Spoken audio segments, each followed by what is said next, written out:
let's do it. Tag freaking trucks. Oh, I believe we're live. Hello, good morning, everyone, and welcome to Virtual Coffee. I have, yes, and we go marching. This is our morning walk. I'm actually on a slow pace today. Hi, Anthony. How are you? Good morning, Shares. Now I'm gonna say apologies right now because I've got cleaning trucks going up and down the street. So it's not that I'm trying to be rude. It's just COVID. COVID and cleaning trucks. No, it's good to have cleaning trucks. Everyone, whoever's joining us in Facebook land, let me just make sure my settings are right here. Gallery. I hope you've got your beverage of choice because this is virtual coffee. No one's made me a coffee, so I've got water. I know it's a little bit. That's better than coffee. It's healthy, it's cleansing. But what we're here for today, and anyone that's in Facebook land, give us a little bit of a wave, comment below as well so that we know that you're here. But what we're going to be talking about, and I'm really excited, Anthony, because Anthony really understands how to make marketing simple, and hence the name of his particular business as well, Simple Creative Marketing. And I absolutely love that. I've known Anthony for a long time now and seen the awesome things that he's done. And in our business, we went, and with many businesses, they struggle with marketing and content, right? Why is that a thing? But why is it still such an important thing for businesses? Well, why do they struggle? Is that the first question? Yeah, why do businesses struggle with it to begin with? Because there is so much to do. Like literally, if you think about large companies like your, CBAs and the Coca-Colas of the world and whatever they may be, they literally have marketing departments. So they have teams of 10, 20, Gary Vee, if you follow him, he has like, I don't know, 30 plus team members on his team that's putting out all his content all the time. And small business owners like you and I and people watching this don't have that luxury. We don't have those kind of budgets. We don't have, I'd love to just be able to put, $1 million on a campaign tomorrow, and we just don't have that. And so the reason why they need so much people and resources is because marketing is complicated. It's not an easy thing to do. My goal is to simplify it, and even then I would say it's still not a simple thing to do. Like it takes time and energy to work out what is the best way to communicate your message, and then to reach the people that you're trying to reach. Right. So even those two things, like message and audience, that in its own, in those two things, we could do complete workshops on just each one of those things, and do that for months, right? Like it literally takes, in particularly in the startup world, they call it finding product market fit. And that means understanding what is your value proposition, like what do you do better or as well as anybody else in your market, and then working out who is that going to sell? Are people wanting to buy that? Now, I know you had Tony Meredith on just a couple of days ago talking about sales and how to convert better in sales. And I really like listening to Tony talk about those things because to me, sales and marketing work hand in hand. Like you can't have one without the other. And so if you don't have a strong sales strategy, then any marketing efforts are going to fall flat. And if you don't have a strong marketing strategy, any sales efforts are going to fall flat. So you actually need to work both together.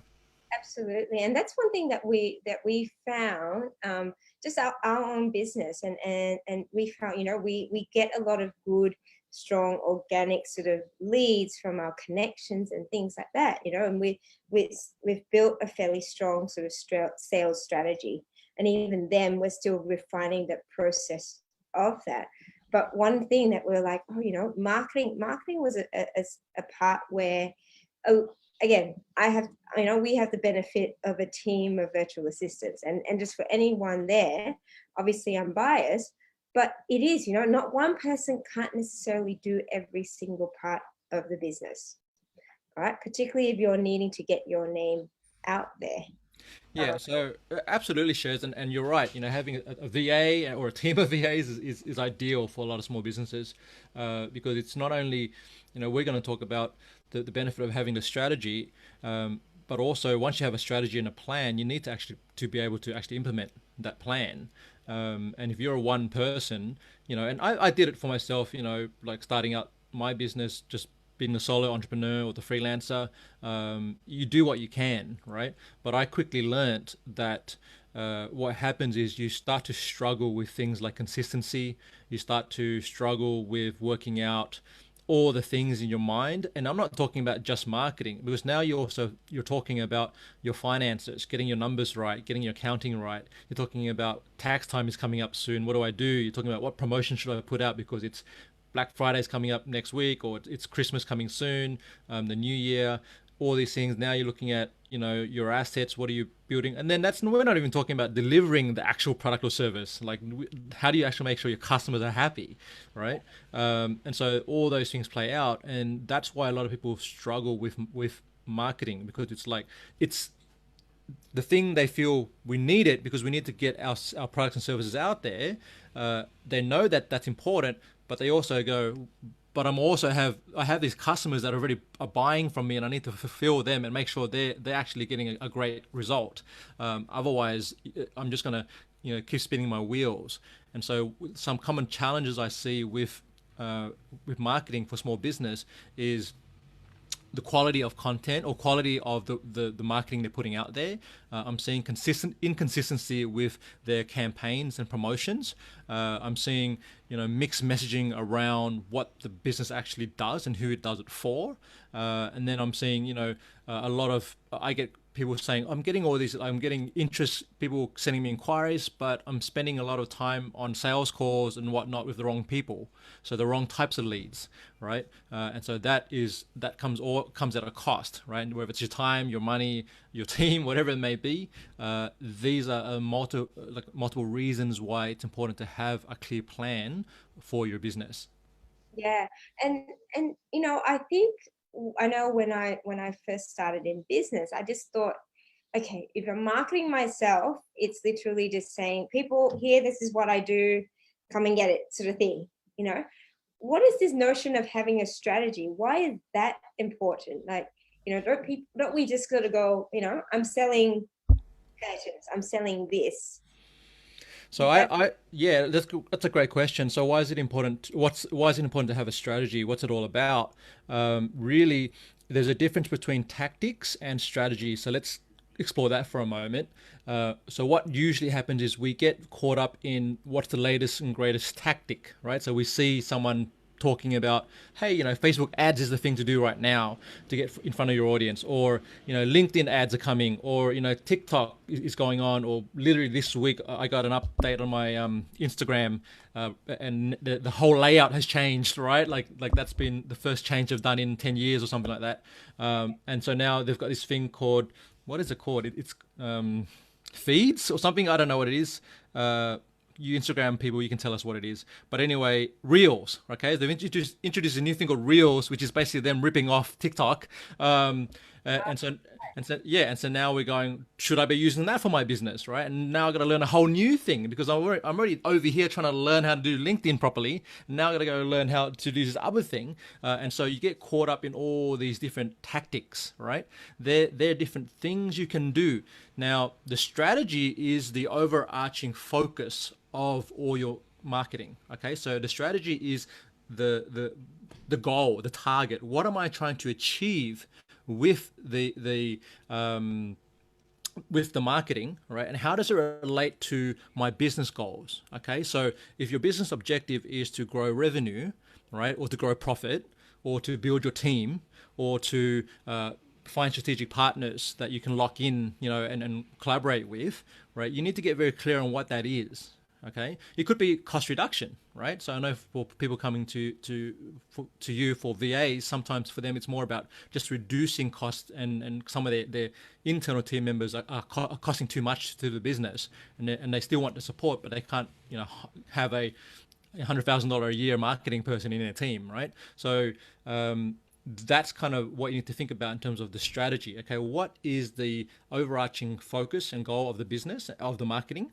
And then we go into, okay, the strategy also incorporates things like who is the target buyer, who is, where do I reach them, right? So what are the primary ways or methods or channels? We like to use the word channels in the marketing world, which basically just means what are the different ways I'm going to reach the audience. And then we look at things that beyond, not they're just the marketing aspects, but then marketing to me, and I explained this when we did our session together, or is much more than just generating leads and converting them to sales. Marketing is also how do you deliver a world-class experience to your customers once they become customers? How do you retain them? And then how do you actually build such loyalty with them that they actually become your advocates and they're referring clients to you? Okay, so that's all marketing, right? Yeah.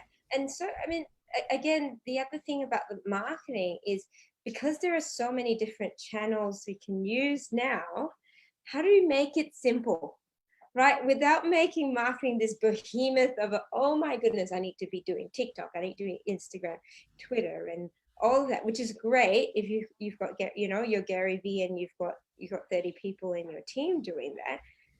But the solopreneur who is already, up to their eyeballs in stuff they need to do in their business. And if that's the case, definitely reach out to us because that needs to be addressed.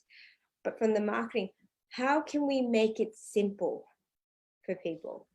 Yeah, so the best way to simple is to, I'm going to use an analogy here because I know you and I, we both love to travel, and I assume people watching this also like to travel when we are allowed to fly again. Uh,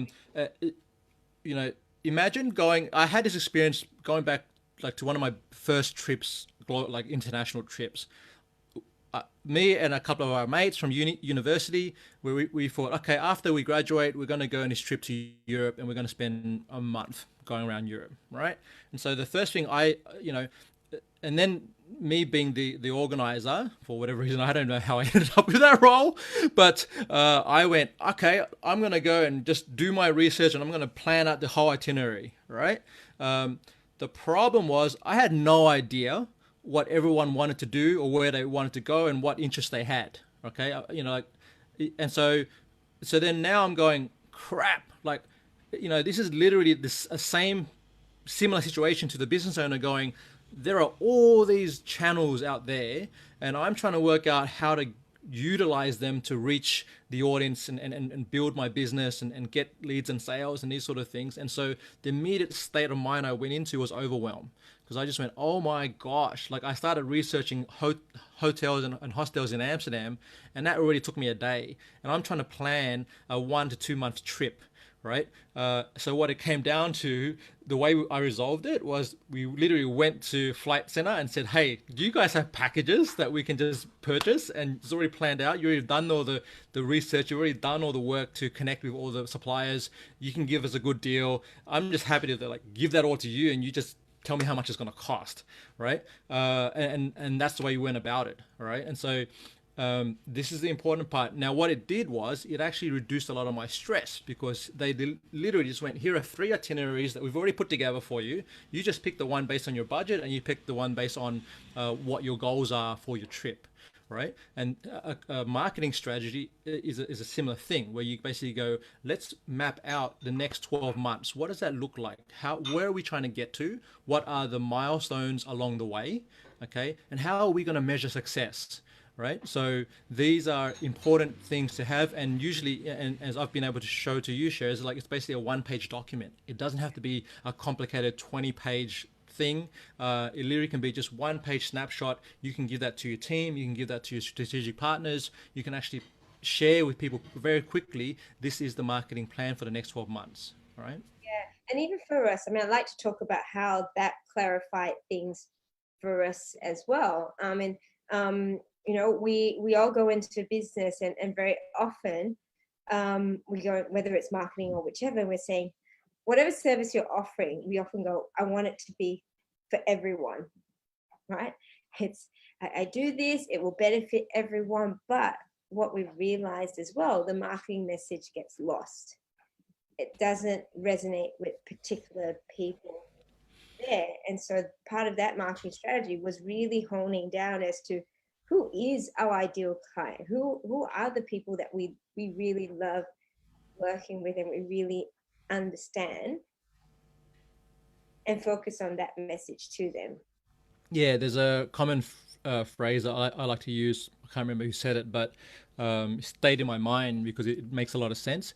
It's when you're speaking to everyone, you're speaking to no one, right? Because it's like if you know who you serve and you articulate that well and express it well through your messaging and your marketing, then people can go straight away. They'll know, okay, like you work with people like me, or if you don't work with people like me, I also know who you do work with. So when I come across friends or colleagues or connections who actually, fit that profile, I can send them to you, right? And this happens. Like it's literally happened where I got a message this yesterday from someone who I've been sort of helping, or we've been in the same network for a while now. They've never hired me. We've kind of, I've been to their events and things like this, and they literally just messaged me and said, "Are you still writing content for people?" Right? And this is like I have not marketed that for a good 2 years. Like I haven't gone out and said I'm a copywriter and this is what I do. Right? I've actually done a really good page on my website, which is ranking first or second page on Google for Copywriting Australia. So if you want to find, you can go into Google and type Copywriting Australia and you'll see my page come up. And he literally just came to me and said, I remember you did this for one of my clients a couple of years ago. That guy's been raving on about how the work you've done. Are you still doing that? Right? And I said, well, I'm not actually promoting that as a service, but I can do it for the right client. Right? And so this is just the power of when someone knows or gets into their head the type of work you do and who you do it for. So they remember that from like years ago. They're still remembering that, and then so they're coming to me and going, hey, so that's an opportunity. And so if you don't still provide that service, you can then say, well, I don't do that anymore, but I do this thing now. Would that be of use, right? And so it gives, just that clarity around what it is that you provide and who you provide it to is really powerful. Yeah. And so from then it was also being really clear on the type of people that you really want to work with. And I know you had a bit of a challenge with this one because, and I know because if we used Growth Hub as an example, because you recently went through a rebrand. Let's talk about that transition. Why did you choose to do that, Shez? Yeah, I mean, we definitely started off with focusing on property businesses. And I have to say, it's still something that we're working through, because through that messaging and all of that. But we've definitely evolved from being just a VA service to a business that's really supporting the growth of businesses and people. And so we wanted to be able to have business owners, and particularly property business owners, because it's in an area that I have a lot of passion and knowledge about, to be able to say, we understand how your business works. We understand the your target market, your clients, and what you're looking to achieve. And how do we relay that message, particularly to property businesses. But then we found that there were all these other businesses that were like, we love what you're doing, but the property name doesn't really resonate with us. We're not really too bothered about that, but we're more focused on you and your champions. And so that's what sort of triggered the whole, all right, let's look at our rebranding and what it is that we really truly embody overall, whether it's property businesses or not. It is generally small businesses that are taking that next level of, I'm getting so busy, I'm overwhelmed with everything, I really need some level of help. I need to be able to grow. Yeah, and so you're actually articulating and demonstrating a really great principle in marketing small business, is that you start with a niche or a specific vertical or industry, right? You get known for that thing, and then you get clients in that space, right? And so now you've got enough clients where you're like, okay, now we're getting interest from other people and other types of businesses, right? And that's a wonderful space to be in, okay? Because that then now you can actually speak to them with case studies and examples. And I'm big on case study marketing, right? So for now you can actually say, well, we've done this type of work. It's okay that you're not in property, right? Because the type of work that we do can apply to your industry as well, right? Can apply to your type of business as well, right? It's just, we might change the languaging a little bit just to make sure it's catered to your audience. But that's fine, okay? And I've done a similar thing with, say, when I was doing copywriting, and I'd really focused on, the B2B world, and then I focused on professional services, because that's where I came up in. And I used to be a marketing manager for Hub or co-working space, and so I knew that world very well, and that gave me credibility. Like property gives you credibility because you've been in that world for so long, right? But then you can then leverage the skills that you've learned and developed over time to then move into other industries, okay? And then what needs to happen naturally is we need to change the name or the messaging or whatever it may be. Now, it doesn't mean you're going to automatically lose all your property clients and people that know you for that. What it just means is, now you've opened up the scope of the business, okay? And that's actually a good thing to do. Yeah, and what I found as well was having that transition. There was a part of me that was a little bit apprehensive about obviously changing the brand name, because I'm like, oh, if people just know us as Your Property VA, do I lose them? But then I realized as well the importance of personal brand in that transition, that people are following, me without being sort of going, look at me, but it is, they follow me and go, oh, okay, you've changed your brand, you're still doing the same thing, but we're interested in what the value that you can bring to us and how you can provide a solution. So, I like to talk about that personal branding piece that I've noticed, again, for a lot of small business owners. They're like, this is my name. Mm. And these are the social media posts I'll put about my name and everything. But I've also noticed the importance of personal brand. When you talk about Gary Vee, like how many people really know the name of his business or what he does? They know him. But out of those people, how many, know what? About being a media. Yeah, so and that's a really great point that you raise about personal brand. We are in let's say the time of what's known as a personal brand. Steve Jobs of Apple, we've got Bill Gates of Microsoft. Like these were kind of the champions. Oprah Winfrey, right?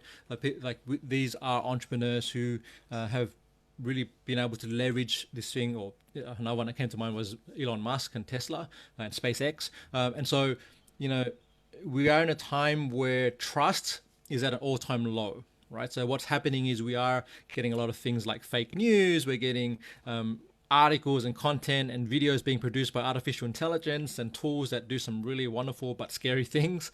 And then, so what's happening is research has come out in recent times to show that a lot of particularly younger generations like millennials and Generation Z are really questioning what they see online and what's being put in front of them, right? And so trust comes down to, so if you're just a logo, what happens is people disconnect. There's no personalization. People don't feel connected to just the logo, right? Now, there are, granted, the first reply I might get here is, but there are brands out there who are just brands and we just know them as brands, like Sephora. Like we don't know who's a CEO, we don't care, right?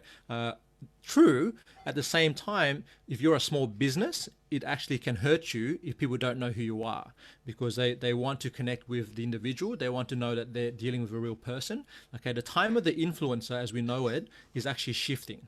All right, so people are not, because we know that also influencers can be manipulated. You can actually have an influencer on Instagram who has purchased 10,000 followers, and so they're not even real people, And it's not uncommon to go through an Instagram profile and go, hey, that person looks cool, like they've done well, and then you look at how many comments they're getting for each post, and they're getting crickets, right? And so to me, there's a disconnect between engagement and then the perception of an influencer, right? So you got to be careful about that. And so what I would prefer people do, and I know something that you do really well, is actually focus on real relationships, showing who you are, talking about more than just the business, right? So you get on and you talk about your kids and you're doing your walking treadmill thing right now. This is all real. This is all like, hey, this is a real person, and I can resonate with a real person. If all we saw right now was me, your logo, and my logo on the screen, and that's all we saw, all right, we'd tune out. We'd like, I don't care about this. What's the point of this, right? So it is powerful. And here's the other thing, which relates to your initial conversation around like having a niche or targeting, is when you show up, right? Like we are showing up right now, and people can see us. You're either going to have people who connect with who that person is, or people who disconnect with who that person is, and that's okay, because you're not there for everyone, right? And everyone is not there for you. Okay, so it's all about, it's almost like dating and matchmaking. You're trying to find the perfect fits, right?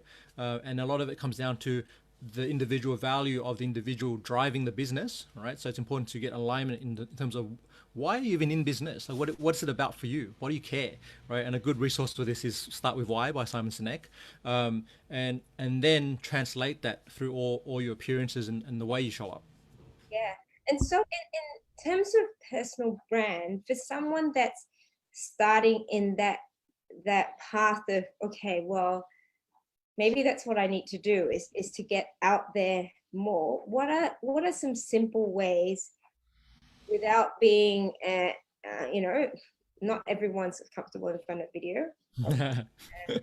Everyone's comfortable in front of a camera as well. But what are simple ways to get people out there and building that personal brand?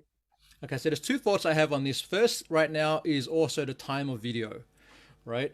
All the social media platforms are pushing video big time, okay?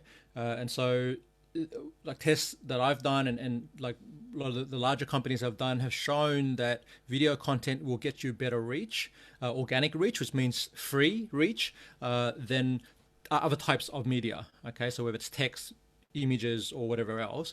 And so now to the second statement that you made, which is around I'm not comfortable with being in front of the camera. Okay, there's two things I can say to that. One is you don't always have to show your face. Okay, so you can actually literally do like a slideshow, PowerPoint type presentation and just have your voice, okay, and use that as a video. Okay, you can pay someone to do animated videos. You can hire maybe one of Cheryl's video editors, and they can edit the video for you, all right, based on a presentation that you've done, or if you're an artist, you like to draw. Okay, so whatever it is for you, find your way. I also use a tool that you're aware of now, Cheryl, which is called Repurpose, which can take an audio file and it can turn it into a video file, right? Or you can have someone else do that for you. But there's different ways to tackle it. I also started my career just by writing. Like I didn't show my face anywhere. It was all just text, written text on a blog, right? And then I started writing for other publications, and people started to get to see, oh, actually, I like the way this guy writes. Maybe I'll hire him to write for me. And that's how I became a copywriter, right? So it's about finding your preferred way of communication. Some people are just better speakers than they are better writers. Some people are better on video and natural and love the camera in front of them. Some people don't. Find out what works for you as an individual, and also find out what works for your audience. Okay, because like I know for me, podcasts work really well. People like to listen. Right now, podcasts are taking off in a massive way. If you're not aware, Spotify just paid Joe Rogan, I don't know, $40 million for his podcast, right? So not that we're going to get that kind of money for our podcast, but it just shows how serious that's growing as a channel. Okay, so you can start off that way. Do your podcast, send it to someone to transcribe it for you. They turn it into articles that you can stick on your website. There are even tools like Otter.ai that can do it for you for free. There's many ways to go about it. Yeah, and so I think it is, and I talked to Tony about this. It's just about just getting out there and doing it.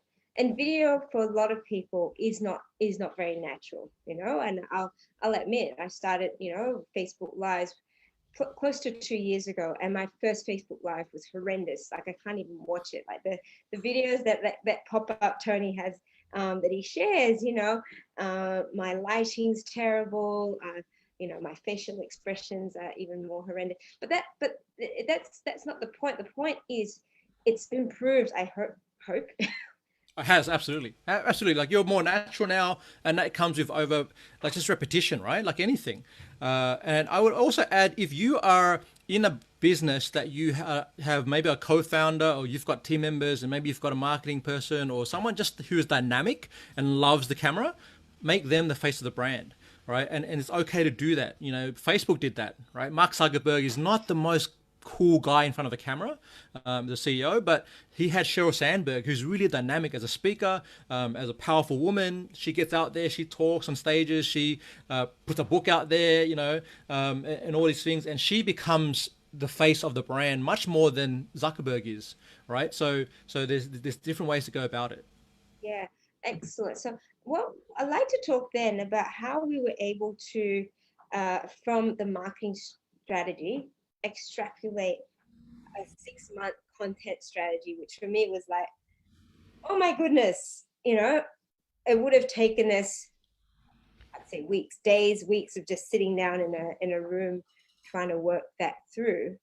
I have to say that's been so helpful for us to just be able to go, all right, for this month, this is the theme for the month. This is the sort of content that we're going to be talking about. Because again, with so much happening in our business, sometimes it's hard to just go focus, get this content out, and just get it done.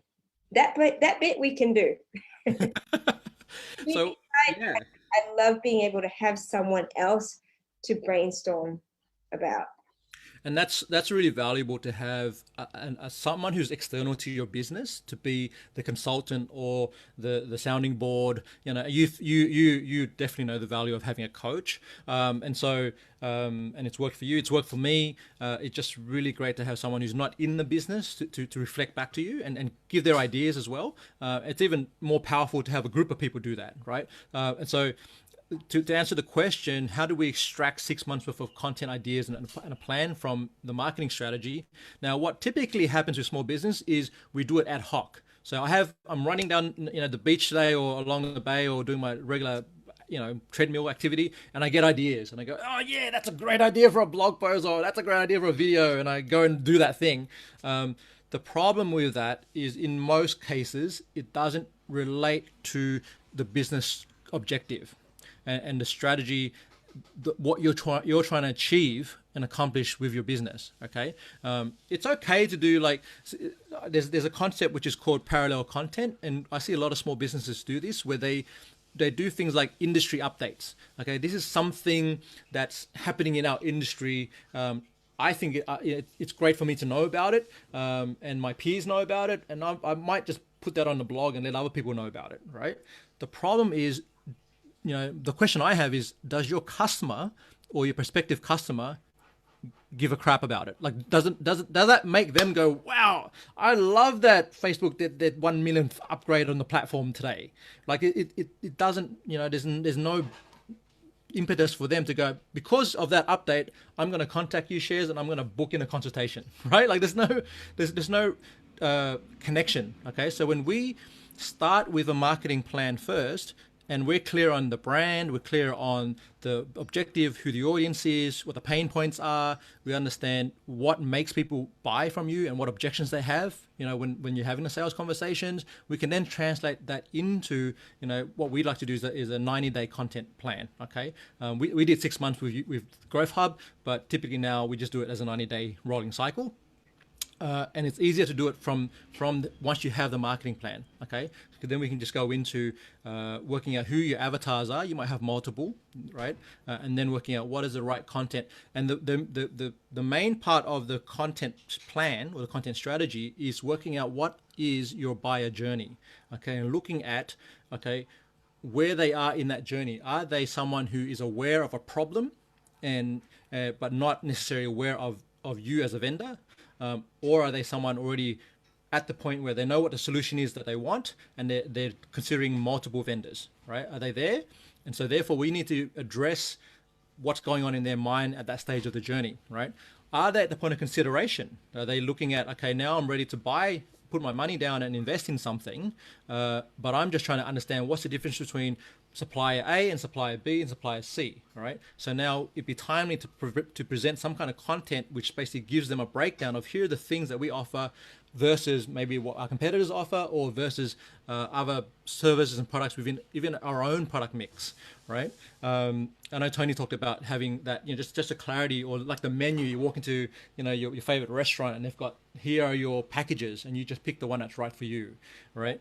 And then we go beyond that and go, okay, well, maybe you're in a sales cycle and you're put out a proposal and you want to help them make a decision as to whether or not you're the right company for them. So you want to also have, as part of your content strategy, some content there as well. What can we give to our prospective buyers at this point in time that would help them make the decision, right? And it may be the decision to not buy from you, and that's okay, right? But you want to say, okay, and this is where I'm very strong on using case studies here, because that's where you can go, here is an example of the work we've done for a business just like yours, right?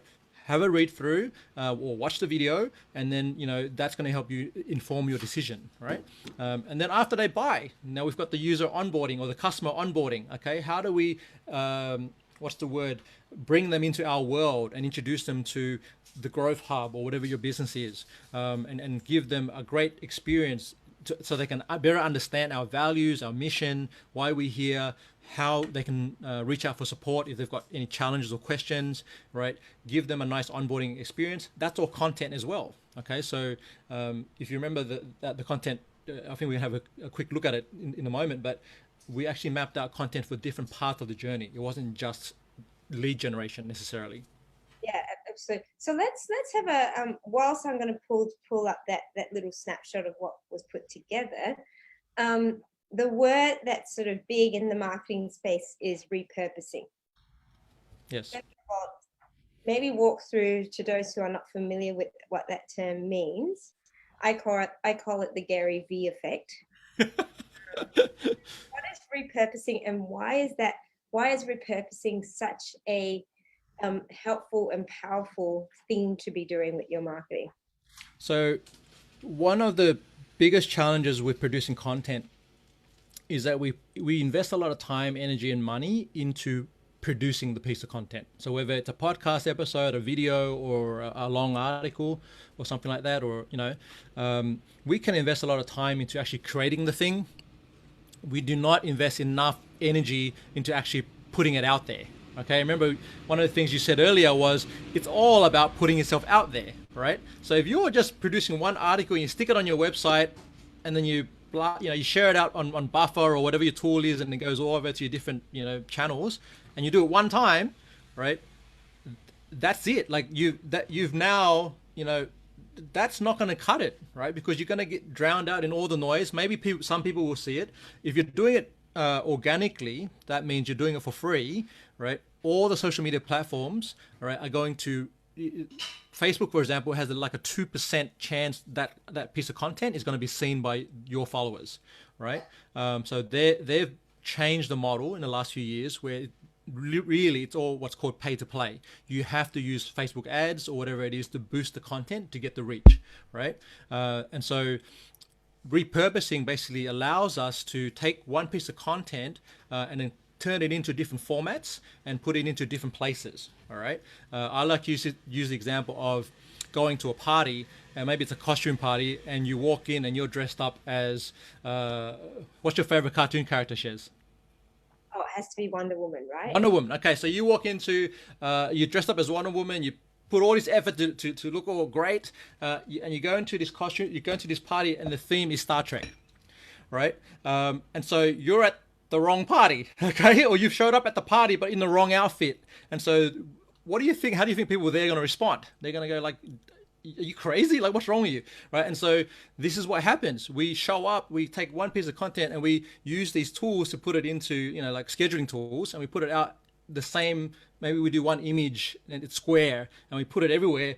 But the problem is if you look at it on LinkedIn, it's not showing right. Parts of it are cropped. It's not great.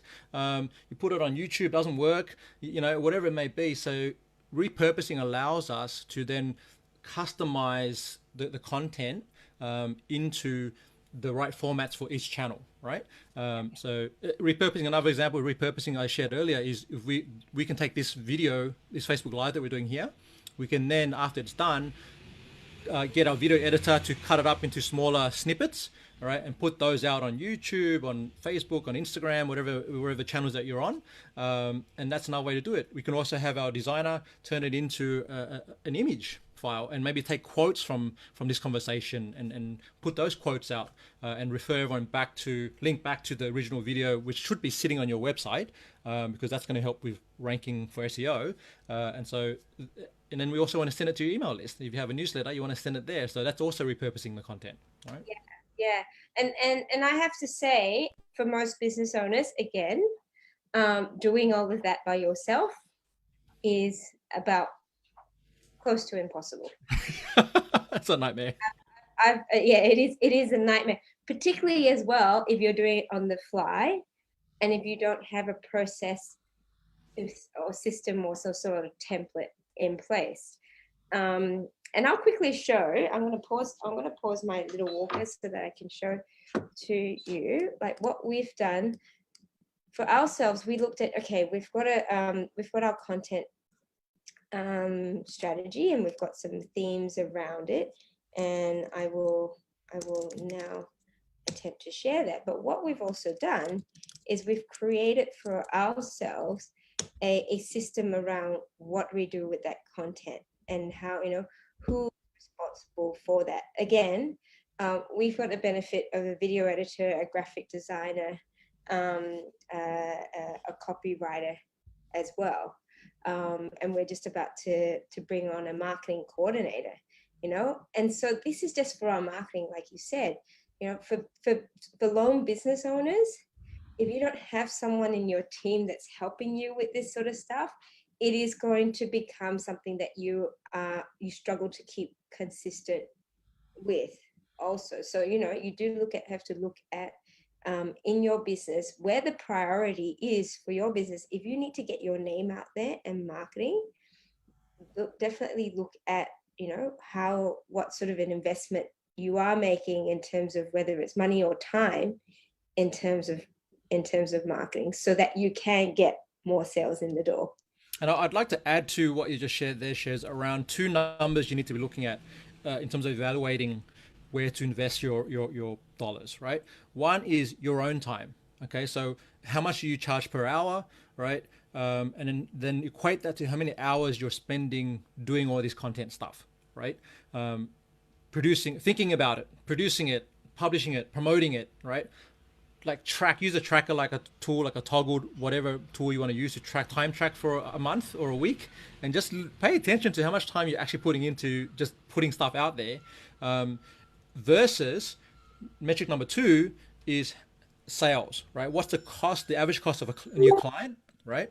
And then, if you were to increase the amount of time you were spending on sales calls, okay, and speaking to prospective clients, okay, how much would that, and you worked out what your conversion rate was, okay, so if you knew, like, you spoke to 10 people and 5 of those would typically become a new client, right?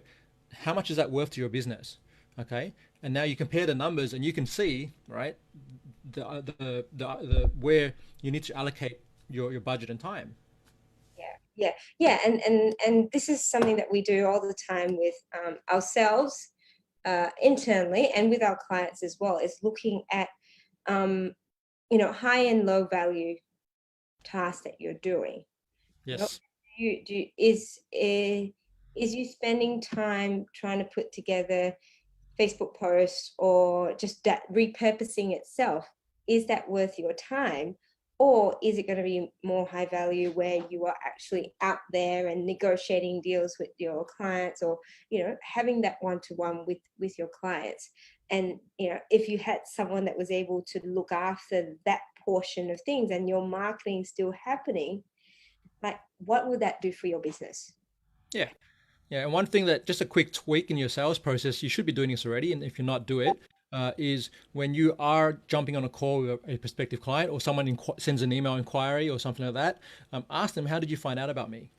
all right? Like, so you can understand and attribute where they came from. So you can get more clear around what's actually working for you in terms of your marketing, right? If you're spending so much time on doing Facebook stuff and then you ask the next 5 people and none of them say Facebook, then that's a sign, right? But they all saying, oh, what's really working is, I'm seeing your YouTube videos, or I'm seeing your Instagram things, or I'm on your newsletter, right? So then you can go, okay, I'm going to double down on that because that's working, right? And I'm going to cut back on the other things. Yeah, and that's again the point about not spreading yourself too thin, because there are so many different channels, and you could be TikToking for 5 minutes or whichever, but your audience isn't on TikTok. You might just like to dance, whatever. That's totally fine as well. But even for us, we just sort of go Facebook, LinkedIn. We put stuff on YouTube and things like that. But we're not spreading ourselves too thin on whether it's Twitter or Instagram and things like that, until we have the capacity to do so. Yeah. And it's okay to experiment and just set yourself time limits on those things. Like I might allocate for the next month or whatever, I'm going to allocate 1 hour a day or half an hour to do TikTok, right? But then I'm going to do it for 2 weeks, and if I don't get any results in 2 weeks, I'm out, right? Like that, you have to make clear cut points and end points on these things. Yeah, absolutely. So what I'm going to share, Anthony, is just a snapshot of, this is our content checklist, right? And it goes through a bit of the steps that we've been through. So our marketing strategies. So we've put in there, what our business objectives are, the stuff that we went through with you. We've popped them in here so that our marketing team, if they need to reference anything, they've got it in here. What media will I use to reach my target market, whether it's Facebook, LinkedIn. Admittedly, there's a bit of stuff here that we still need to go in and fill out, but we've got the bones of it in there already. So that process that we went through with you, invaluable in just being able to go, what media will I reach to hit my target market? What are the barriers that people are experiencing at each stage? So that's the marketing strategy. And then we've put together, what do we need to technically prepare for anything that we're doing? So, if you've got a website, Google Analytics, do you have a account for Facebook or LinkedIn? Make sure that that's all set up. Are you doing any ads? Make sure that's done, yada, yada, yada.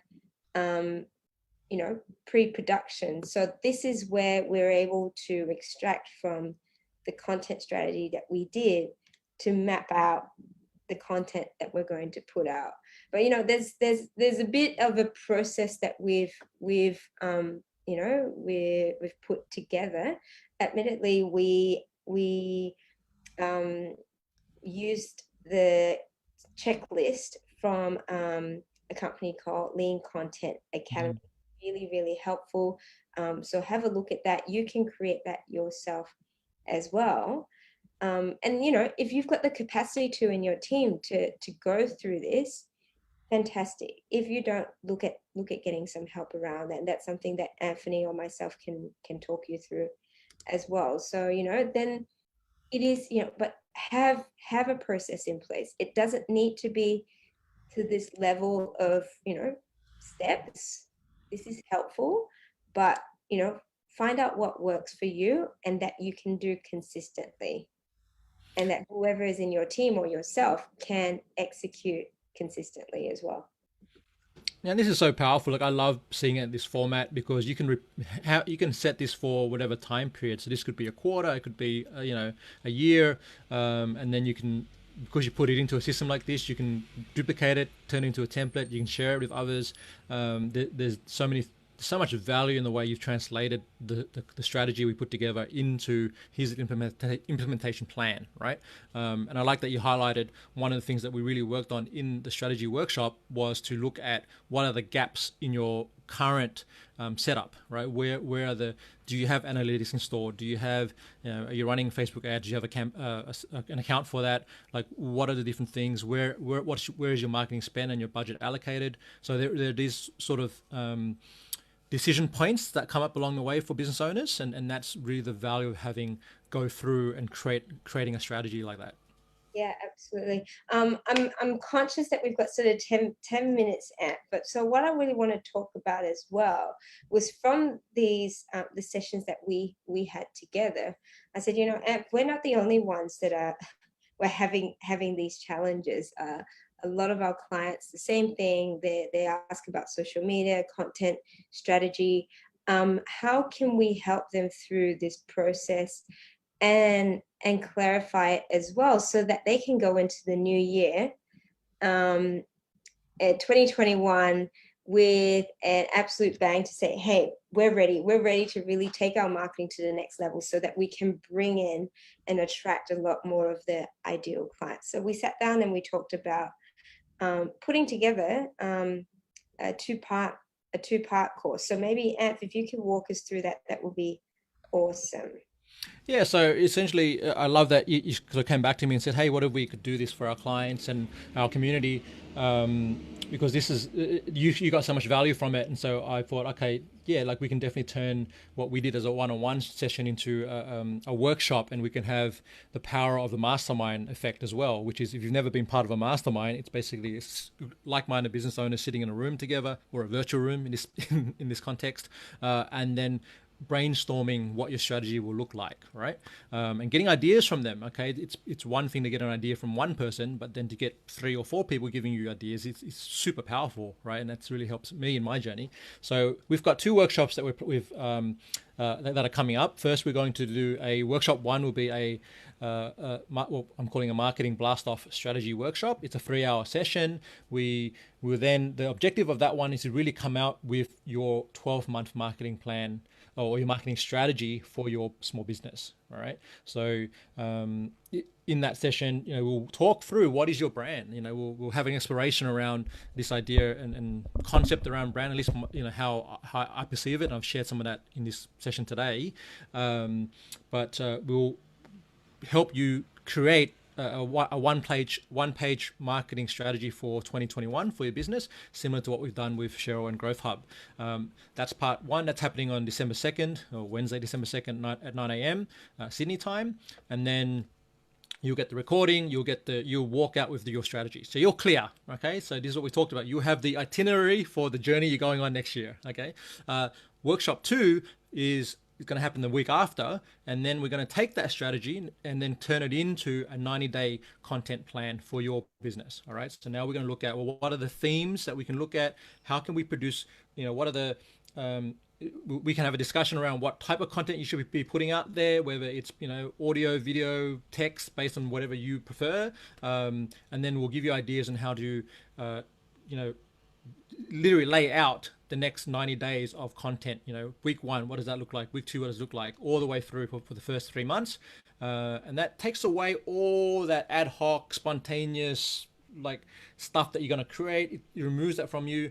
You can literally just now take the content plan and then execute on the plan. And all you need to do is execute, right? And that's, for a lot of clients that I work with, that's the value for them. It's like, I don't want to think about this, Anth. I just want to have the plan, and then I can go and execute. And the nice thing about having a content plan is, you can batch produce the content. So that you need to write 3 articles on a topic, right? You can literally block out 4 hours of your day and do those 3 articles, or you can outsource that if you've got the budget to do it. Okay. So workshop 2 is about content planning. That's a 2-hour workshop. Now, if you already have a marketing strategy, then you don't need to do workshop 1. You can just come to workshop 2, right? And what we're doing as a special bonus for the Growth Hub community and clients is you can purchase both as a bundle, and you'll save 40% on the full price of the workshops. Yeah, I'm just sharing, for you were talking, just an example of the assets that we came up with. I'll say you did. No, it was collaborative.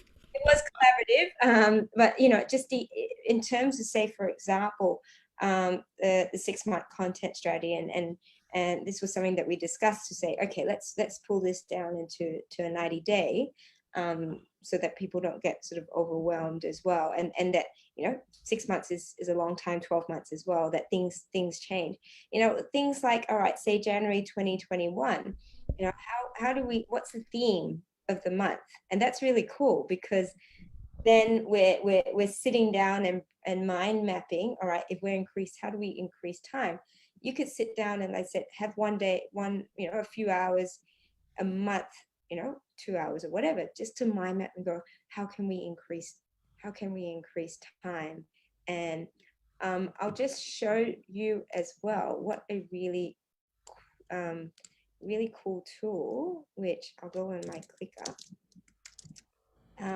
that we have used, or I discovered actually, that you put in a particular topic, and literally this particular website will spit out all the different topics that could be related to that. So, you know, it might be, all right, if it's increased time, it might pop up with all these about, you know, 10 ways to get more time with your family, or how do you increase time in your business, which is basically, you know, how do you make more time in your business?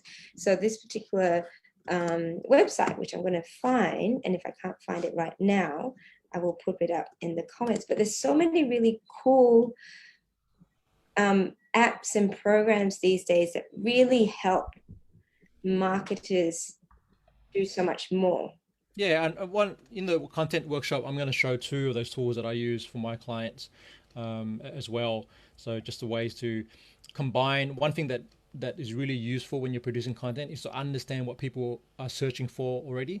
And so, you know, the tools that I utilize will marry your ideas and the themes that we come up with specifically, these are the search queries that people are typing into Google, and therefore you have a much higher chance of having your content rank on first page or second page of Google, so people can actually find your website. They can actually see that you provide support in that area. Yeah, that's really cool. I can't find it right at the moment, but I will post it up in any case. Again, you know, there are so many different ways of coming up with relevant content, and again, like, also very easy to be overwhelmed with how many things to do. Keep it simple, right? Whatever it is, even if it's just one, start with one video or one post, whatever it might be. Start with that. Get confident with that yourself personally, because as we know, much of it is also about mindset, about being afraid to get ourselves out there. Let's get over that bit, and then things can, you know, come up with a process, get some help around that, and then you'll find that there's going to be a much better flow in what you're doing, getting out there, building your personal brand, and really attracting the clients that you're looking. 100%. And we're going to, for community members from TGH, we're going to give you a 25% discount on the workshop as well. If you buy one or the other, like I said, if you buy the bundle, you get 40% off already baked into the pricing. Now, if you are a TGH client, we're giving you 50% off, and you can contact Cheryl to get information about that. That is huge. So definitely, I'll be speaking to a few of our clients as well about this. I've been talking to a few people around that, because marketing comes up all the time. If you're really interested, we will pop in details in the next few days about those workshops as well. I believe You want the link for the workshops so people can check it out if they want to? I know that you've got that as well. So if you can pop that in the, stop sharing that page. Yep. So it's basically simplecreativemarketing.com/workshops. Wonderful. Zoom doesn't let me copy and paste these days. Pop it in the comments. There we are. Right. Yes. Okay. Well, I'm going to pop that all in simplecreativemarketing.com/workshops. Have a look at that. And the code for TGH community 25 to get your 25% off, which is fantastic value. 2021, imagine being able to have all your content all sort of ready to go. You don't have to think about it anymore. It's just a matter of going, all right, what help do I need to actually implement and execute that in my business? Thanks, Ev. Thanks, Shez. The wrap up. How many miles did you or kilometers did you walk? Good question. I walked for about 50 minutes. There you go. Minutes. I'm having a look. I only burnt 130 calories, and speed distance. Let's see, distance. 1.8 kilometers. So I didn't go very far. Mm. I was in strolling pace, but it was 1.8 kilometers that I didn't do. But you know what? The funny thing is, because I don't move my arms, my Doesn't track it. my Fitbit Yeah. doesn't do it. Oh no, what are you gonna do? And it didn't happen. Corn's gonna love that. He does. He takes advantage of that. But that's all right. You were there. You witnessed it. That's right. I have expert witness here. Thank you, Am. It's been an absolute pleasure. I love it. I have so much fun when you're here. I can't wait for this workshop because again, it's been such an invaluable part of our journey and our marketing journey. And we're still, you know, we're starting to implement these and we can see what's happening. But the process side of things, again, was a really important part of that. So anyone that's keen to get some clarity around marketing and content, have a look at those workshops. If you've got any questions, reach out to Amph or myself. Otherwise, have a fantastic day. Have a great week. And we'll see you all soon on next week's virtual coffee. Yeah. Thanks, Shez, and thanks everyone. See you all soon.